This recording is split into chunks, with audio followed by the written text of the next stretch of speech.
جب بھی اللہ کے زمین پہ کسی انسان نے تکبر کیا، ظلم کیا، تو اللہ نے اسے نشان عبرت بنا دیا۔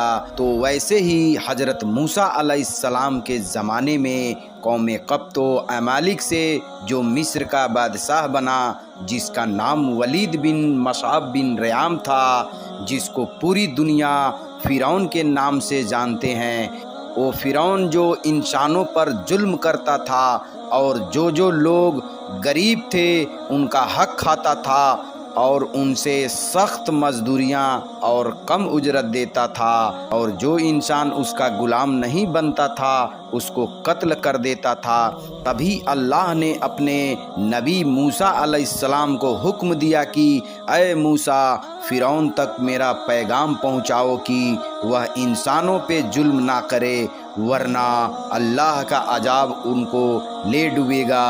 جب اللہ کے نبی نے اللہ کا پیغام فرعون کو دیا تو وہ مذاق اڑانے لگا اور کہنے لگا، یہاں کا خدا میں ہوں اور میں کسی کا حکم کو نہیں مانتا۔ تو بس اللہ اپنی نشانیاں حضرت موسیٰ علیہ السلام کے تبسط سے دکھاتا رہا، اور پورا مصر حضرت موسیٰ کے معجزات کو دیکھ کر حیران ہوتے گئے۔ پھر کچھ موسیٰ علیہ السلام پر ایمان لے آئے اور کچھ فرعون سے سوالات کرنے لگے۔ بالآخر فرعون موسیٰ علیہ السلام کے معجزات کو دیکھ کے اس بات تک پہنچا کہ آج میں موسیٰ اور اس کے قوم بنی اسرائیل کو قتل کر دوں گا۔ اللہ نے اپنے نبی موسیٰ علیہ السلام تک اپنا پیغام پہنچایا کہ اے موسیٰ، رات کو اپنے قوم کو لے کے اس شہر سے نکل جا۔ تو یوں حضرت موسیٰ علیہ السلام اپنی قوم بنی اسرائیل کو لے کے وہاں سے جانے لگے۔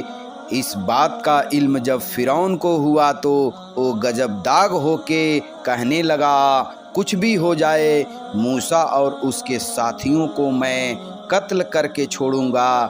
وہ اپنے جاہل جلال کے ساتھ بنی اسرائیل کو ڈھونڈنے لگا۔ بس آگے آگے اللہ کے نبی موسیٰ علیہ السلام اپنے قوم کے ساتھ اور پیچھے پیچھے فرعون کا لشکر ان کو مارنے کے لیے آتا رہا۔ بالآخر بنی اسرائیل دریائے نیل تک پہنچی اور فرعون کا لشکر پیچھا کرتے کرتے ان کو دیکھنے لگے۔ جب بنی اسرائیل نے فرعون کے لشکر کو دیکھا تو حضرت موسیٰ سے کہنے لگے، اے موسیٰ، تو نے ہم لوگوں کو کہاں پھنسا دیا؟ اب پیچھے فرعون کا لشکر ہمیں مارنا چاہتا ہے اور آگے یہ دریا ہے۔ اللہ کے نبی حضرت موسیٰ علیہ السلام فرمانے لگے، اے لوگوں، گھبراؤ نہیں، اللہ ہمارے ساتھ ہے۔ یہ کبھی ہو ہی نہیں سکتا کہ فرعون اور اس کا لشکر ہمیں پکڑ لے۔ سب کہنے لگے، اے موسیٰ، اب ہم آگے جائیں گے کیسے؟ تو بس اتنی دیر میں آواز غیب آئی اور موسیٰ اپنی عصا اس دریا میں دے مار۔ تو بس جیسے ہی موسیٰ علیہ السلام نے اپنی عصا دریا میں دے ماری تو آدھا پانی اس طرف اور آدھا پانی اس طرف اللہ نے بیچ میں راستے کو واضح کر دیا۔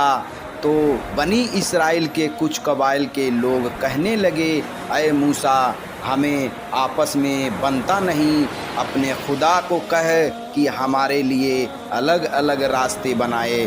اللہ کے نبی حضرت موسیٰ علیہ السلام نے اس دریا میں 12 جگہوں پہ عصا ماری اور 12 الگ الگ راستے بنے، اور وہ 12 قبائل الگ الگ ہو کر دریائے نیل سے جانے لگے۔ جیسے یہ منظر فرعون اور اس کے لشکر نے دیکھا تو وہ بھی ان راستوں پر حضرت موسیٰ اور اس کے قوم کے پیچھے آ گئے۔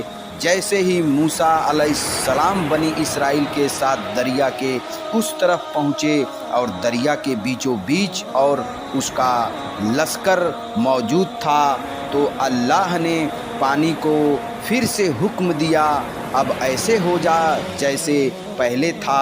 تو بس وہ پانی پھر سے مل گیا۔ فرعون اور اس کا لشکر دریا میں ڈوب کر مرنے لگا۔ یہ پورا منظر حضرت موسیٰ اور اس کی قوم دیکھ رہے تھے، اللہ کا شکر ادا کر رہے تھے، اور اتنی دیر میں فرعون چیخ کر کہنے لگا، میں بھی موسیٰ اور ہارون کی اللہ کو تسلیم کرتا ہوں، میں بھی ایمان لاتا ہوں کہ موسیٰ کا اللہ بڑی قدرت والا ہے۔ اتنی دیر میں آواز غیب آتی ہے کہ اے فرعون، اب ایمان لاتا ہے جب تو دوزخ کی دہلیز تک پہنچا ہے۔ اے فرعون، ہم تیرے تکبر اور تیری لاش کو آنے والے لوگوں کے لیے نشان عبرت بنائیں گے، تاکہ ہر انسان یہ جان لے کہ زمین پہ انسان کو تکبر راس نہیں آتا۔ آج بھی اللہ نے فرعون کی لاش کو نشان عبرت بنا کے رکھا ہے۔ بے شک جس انسان نے تکبر کیا، انسانوں پہ ظلم کیا، وہ اللہ کی رحمت سے دور ہو کر دوزخ تک پہنچ جاتا ہے۔